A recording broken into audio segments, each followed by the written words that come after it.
we need to find the right treatment for the right patient. And that means taking into account a whole range of considerations before we choose a glucose-lowering drug. So I would always perhaps favour treatments that help patients lose weight.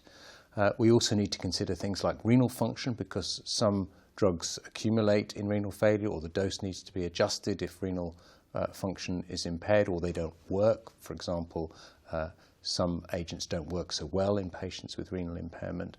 So we do need to consider a number of different factors before we choose the treatment. The other very important factor that I haven't mentioned, of course, is hypoglycemia, and certain patients may be particularly at risk for the consequences of hypoglycemia. For example, elderly people living at home, people who drive a car for a living, etc. And so there are a lot of factors we need to take into consideration. I totally agree with you. And actually, some time ago, we were proposing a very simple approach to physician to try to individualize and to identify the specific needs.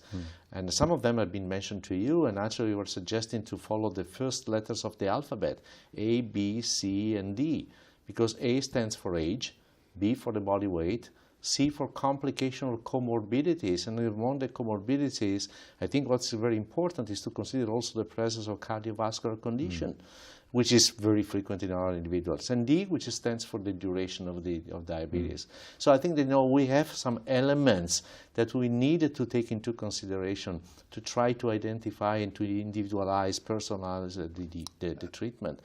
And I think as you mentioned again, the cardiovascular thing and the renal condition may be something very important to consider in selecting a treatment.